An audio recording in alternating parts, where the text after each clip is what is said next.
Hello gamers, it is I, Gameboy13, and today we're playing a little game called CK3. For those of you who have been living under a rock for the past 3 years, CK3 is a game where you take control of a medieval king and attempt to conquer the world, whether that be through military, religion, or simply by being an absolute asshole. Today I will be taking control of Ireland and playing through 10 years of wonderful conquest. When you first start any CK3 campaign, there's always a lot of admin stuff you have to do first. Here I was trying to find a wonderful bride to marry my heir to, somebody who would give me a great alliance, like this French Donny who I decided to pick.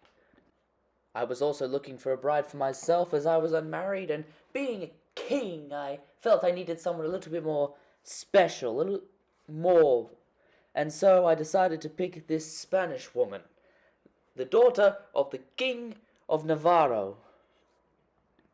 And I had to pick my lifestyle path, and you gotta know I went with martial and the chivalry focus. I gotta fight that war. I was looking over my knights and I didn't realize I did not have enough, so I decided to invite some more to court so that I could gather an army so I could kill everyone around me. I then had to pick my courtiers, including my court physician, seneschal, antiquarian, all that nonsense. I just chose the people who were most suited for the job, which, to be honest, were not that suited for the job. I want to have the same guy running multiple positions. I just felt that was a stupid idea, and so that meant I had to continuously choose the worst people suited for the job. I was able to offer this guy vassalage, although I did have to adjust his contract so that he would accept. Even though it stopped me from going to war against him, it did mean I was able to quickly gain control of the Duchy of Munster without having to do nothing. And without further ado, I hit the play button and we can get started with Year 1, which started off with all of the kings accepting the marriage proposals, and of course Desmond accepting my vassalage, meaning that I was now officially the full Duchy of Munster. One of the first major events was my wedding, in which I decided to go for the prestige, as that is an important part of any CK3 campaign. The Earl of Desmond wanted a council position. It was annoying, so I had to replace it with my steward, because I did not want a rebellion on my hands. Oh no, that would be bad. We've barely been together a year and she's already pregnant. Damn, my guy's packing. Well, this guy was hovering around my council, so I decided to give him something, I guess. Doesn't really affect me, though. And look, a daughter who will never inherit the throne at any point whatsoever. I wanted to invite some knights to court, but didn't want to spend any money. Oh well, guess you'll wait until one of my knights dies then. After a couple of months of waiting, my bishop finally fabricated the claim on the county of Ossory, and so I paid for it, and went into debt. Oh well, guess I'll have to wait several hundred years for the gold to get back before I can declare war. And my heir's wife died, so I had to find him a new one. And I just went for a random French Donny again. Marriage and now a feast, everything so happy. This is not how I wanted it to go. The feast was marvelous. I even managed to have a talk with my consorts, which was always great. And look at that, a new martial perk. I went for the one that makes Casus Belli costs cheaper. Wish I had that a while back. Oh, look at that! My bishop has been given money by the Pope. Give it to me now! With money comes war, and lots of it. I almost immediately defeated their army. They only had about 200 men, so it was pretty easy. Then I began the long, hard siege of their capital, but I did get some valuable hostages, so, there's something. They came back, tried to defeat me, but it was never going to work. After several long months, the city finally fell, and with that, the war was over.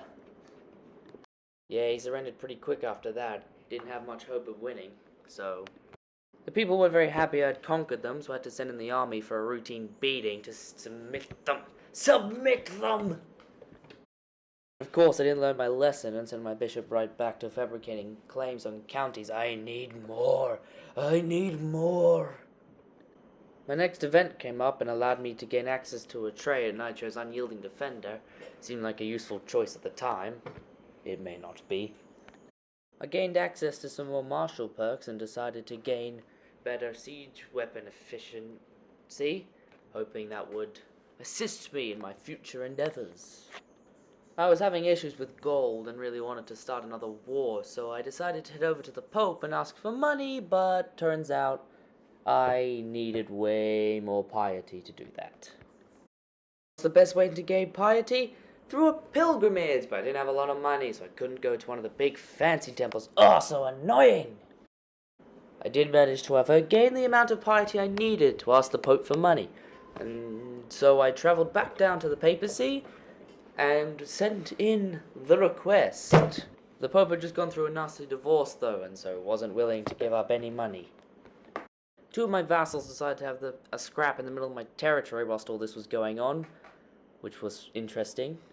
Well, time to spend way more money, and I'm out $100. Wow! Oh, by the way, I forgot to mention that 1066 happened. It's not really important, just thought I'd point out that it happened. This guy won the little vassal pissing contest. Didn't really care. Didn't really affect me at all. The next event had to do with a horse. I got a horse. Yay! A gypsy then walked into my lands and I decided to give her vassalage. I don't know why, but I don't think it's gonna last. Another martial perk, I got access to better movement for my units, because it's important. My spy master died, so it looks like the gypsy's gonna take over the spot. Hopefully she doesn't betray me.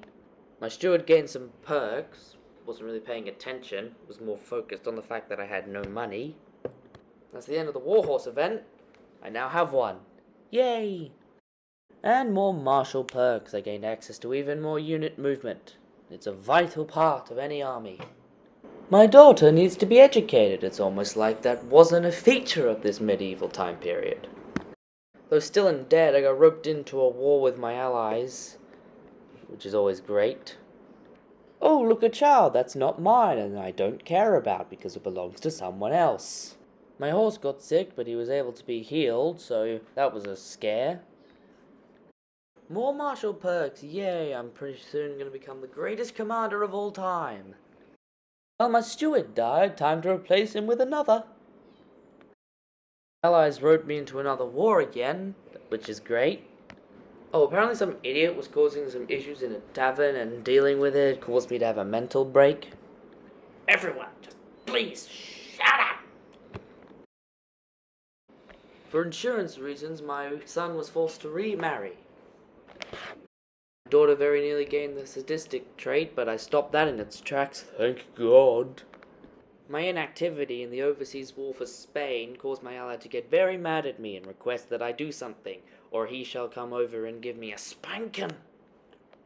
I agreed to it, not wanting to lose a very powerful ally, and set sail for the Spanish peninsula, but then realized I'm at war with the English, so I changed my mind.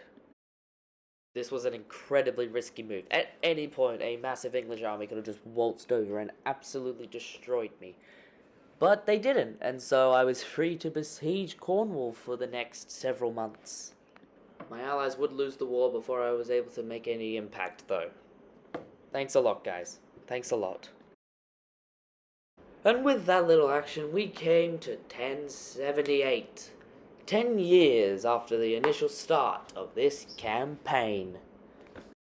This is not the best Irish campaign I've ever done, nor is it the best Crusader Kings 3 campaign I've ever done.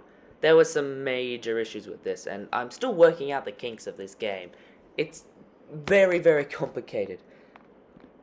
So anyway, guys, that's another wonderful YouTube video here for you. Thank you so much for watching, and I will see you all again soon. Game Boy out.